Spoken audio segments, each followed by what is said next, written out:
नमस्कार दोस्तों, स्वागत है आपका फ्रेम कास्ट विद भारत में। यहाँ हम उन कहानियों की खोज करते हैं जो फ्रेम के पीछे छुपी होती है।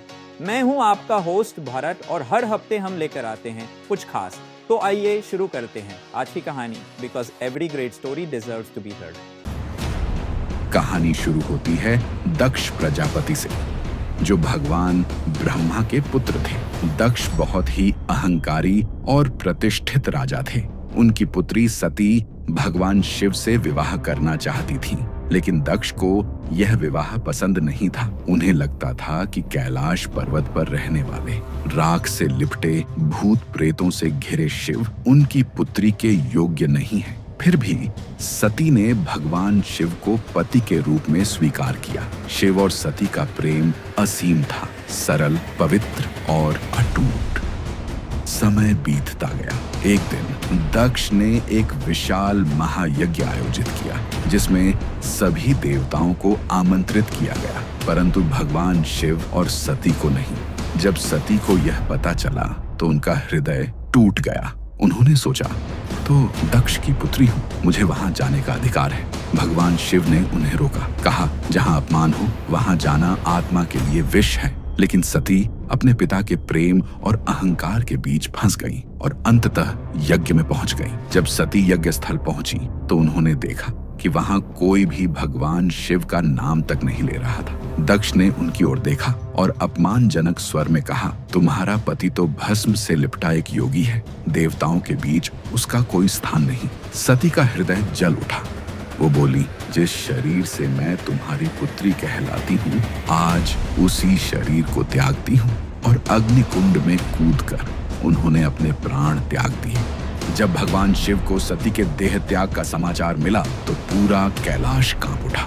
उनकी आंखों से आंसू नहीं, अग्नि की लपटें निकलने लगी। उन्होंने अपनी जटाओं को खोला और जमीन पर मारा। उसी क्षण उनके क्रोध से उत्पन्न हुआ एक भयानक योद्धा वीरभद्र।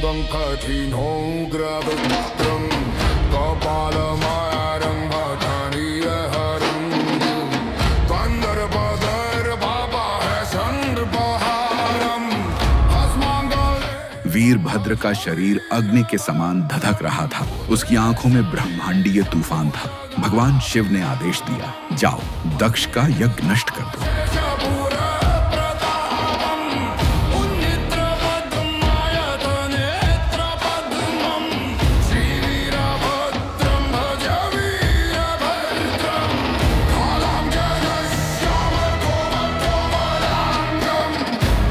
दक्ष ने वीरभद्र को रोकने के लिए अपनी सेना भेजी, परंतु वीरभद्र जहां से भी गुजरते वह अपने पीछे एक भयानक दृश्य छोड़ जाते।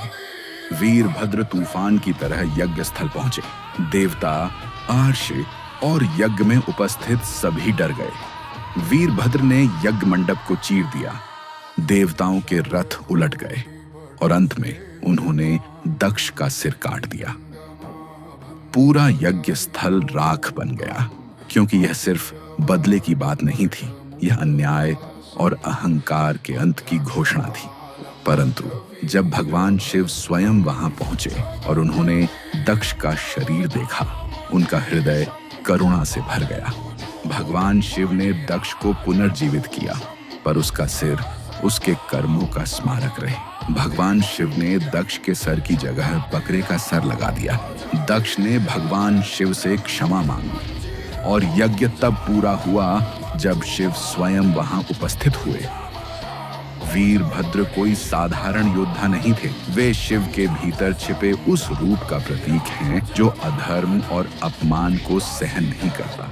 वीरभद्र आज भी शक्ति, निष्ठा और धर्म के प्रतीक माने जाते हैं। वे केवल विनाश नहीं बल्कि न्याय का पुनर्स्थापन है, और उनका अस्तित्व यह याद दिलाता है, भगवान शिव शांत है, लेकिन जब अधर्म बढ़ता है तो वही शांति वीरभद्र बन जाती है। तो दोस्तों, ये था आज का एपिसोड। कैसा लगा आपको? अपनी राय हमें नीचे कमेंट्स में जरूर बताइए, क्योंकि आपकी हर बात हमें और बेहतर कंटेंट बनाने में मदद करती है।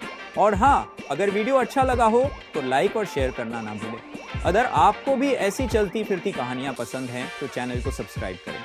फ्रेम कास्ट विद भारत, जहां हर फ्रेम में बसती है एक नई कहानी।